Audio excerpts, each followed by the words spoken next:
British spies knew about detainee abuse but were told they did not have to intervene because they might damage relations with the US, a senior British judge has found. The report, from Peter Gibson, comes from an inquiry intended to examine whether Britain was implicated in the mistreatment of detainees following the 9/11 attacks. But it was scrapped earlier this year after Libya alleged that Britain was complicit in rendition, capturing people suspected of terrorism and transferring them to third countries without legal process. Gibson found evidence that British spies had been aware of physical assault, sleep deprivation and the use of hoods. Officers were advised that, faced with apparent breaches of Geneva Convention standards, there was no obligation to intervene, he said in the report. Britain had been reluctant to complain about the ill treatment of detainees for fear of damaging relations with allies, including the US, the report said. Allegations of torture.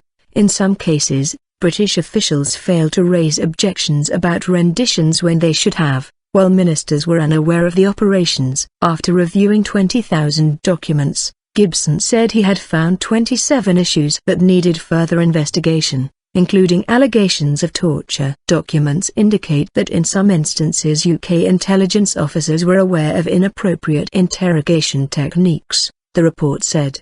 Their government or its agencies may have become inappropriately involved in some cases of rendition. In response, the British government said on Thursday that a parliamentary committee would take over from Gibson's role and look at Gibson's outstanding concerns. Cabinet Minister Ken Clarke said the inquiry's findings showed Britain's spy agencies had struggled to come to terms with the threat from armed groups after the 9/11 attacks, unprepared and inadequate. It is now clear that our agencies and their staff were in some respects not prepared for the extreme demands suddenly placed upon them, Clarke told Parliament. Guidance regulating how intelligence officers should act was inadequate.